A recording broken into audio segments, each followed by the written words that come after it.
సదాశివసమారంభాం వ్యాసశంకర మధ్యమాం అస్మదాచార్యపర్యంతాం వందే గురుపరంపరాం.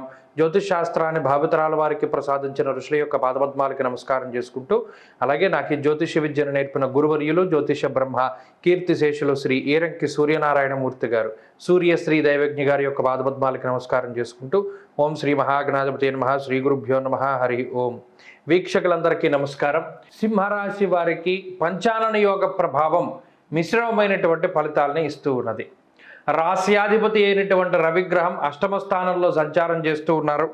ఈ అష్టమ రవి యొక్క దోషం వల్ల కొంత అధికమైనటువంటి శ్రమ ఉంటుంది. అలాగే అష్టమంలో రవితో పాటు ఉన్నటువంటి రాహువు బుధుడు కూడా కొంత ఇబ్బందిని కలగజేస్తారు.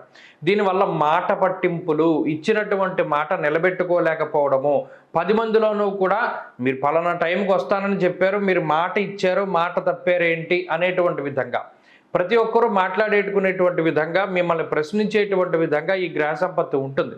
కాబట్టి ఎవరితోనైనా మాట్లాడేటప్పుడు వాగ్దానాలు చేయకండి, కాలానుగుణంగా మాట్లాడుతూ ఉండండి. దానివల్ల ఇటువంటి మాట పట్టింపులు లేదా సమాజంలో మీకు ఉండేటువంటి పేరు ప్రతిష్టలు ఇవేవి కూడా దెబ్బతినకుండా ఉంటాయి. ప్రత్యేకించి ఈ రాశికి సప్తమ స్థానంలో శని కానీ, కుజుడు కానీ, శుక్రుడు కానీ కలిసి ఉండడం, అది జీవిత భాగస్వామి మీద ఎక్కువ ప్రభావాన్ని చూపిస్తూ ఉంటుంది. అనగా జీవిత భాగస్వామి మిమ్మల్ని నమ్మకుండా ఇతరులు చెప్పేటువంటి మాటను నమ్ముతూ ఉండడము, దానివల్ల మనస్పర్ధలు రావడము, మాట పట్టింపులు, ఎడబాటు, లేదా అటు జీవిత భాగస్వామికి ఏదైనా అనారోగ్య సమస్యలు, సంతానానికి అనారోగ్య సమస్యలతోటి కొంత ఈ గ్రహ సంపత్తి ఏం చేస్తుందంటే సింహరాశి వారికి మానసికమైనటువంటి ఇబ్బందులు, మరీ ముఖ్యంగా ఈ చిన్నపాటి అనారోగ్య సమస్యలు అయినప్పటికీ వాటి వల్ల దినచర్యలో మార్పులు రావడం, ఉదయం 7ంటికి చేయవలసిన పనిని 11ంటికి చేయవలసి రావడం, లేదా 10ంటికి చేయవలసి రావడం, ఇలా దినచర్యలో మార్పులు రావడం వల్ల కాలానుగుణంగా పనులు చేసుకోలేక వాటన్నిటిని కూడా వాయిదా వేసుకుంటారు. ఇందులో ముఖ్యమైనటువంటి పనులు ఏవైతే ఉన్నాయో వాటిని పూర్తి చేయడానికి పరుగెడుతూ ఉంటారు. దానివల్ల శ్రమ, ఒత్తిడి ఇవంతా కూడా పెరుగుతూ ఉంటాయి.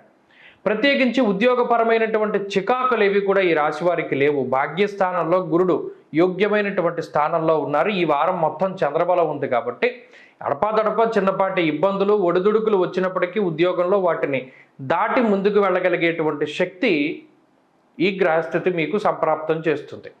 అలాగే ఈ వారంలో మానసిక ప్రశాంతత కొంతమేర కనబడుతూ ఉన్నది. అలాగే కుటుంబ సభ్యులతోటి మాత్రం కించిత్ మాట పట్టింపులు కానీ, వారి ఆరోగ్యం పట్ల కానీ కొంత మీరు శ్రద్ధ తీసుకుంటూ ఉండాలి. వ్యాపార పరంగా సింహరాశి వారి యొక్క సమయం చాలా బాగుంది. వ్యాపార లాభానికి అవకాశం ఉంటుంది. విద్యార్థులకి సమయం మిశ్రమంగా ఉన్నది.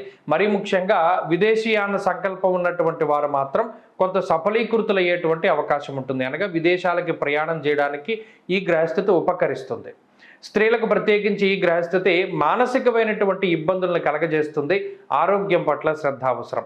ఉద్యోగ వ్యాపారాలు చేసేటువంటి స్త్రీలు కొంత ఇబ్బంది పడడానికి అవకాశం ఉంటుంది. సింహరాశి వారి ఈ వారంలో మరింత అనుకూలమైనటువంటి ఫలితాలను సాధించడానికై లక్ష్మీ నృసింహ కరావలంబ స్తోత్రాన్ని ప్రతినిత్యం పారాయణ చేస్తూ ఉండటం చెప్పదగినటువంటి సూచన. అలాగే ఈ వారంలో కలిసి వచ్చేటువంటి రోజు సోమవారంగా చెప్పవచ్చును. అదృష్ట సంఖ్య 9, అదృష్ట వర్ణము కాషాయము. తదుపరి కన్యారాశి.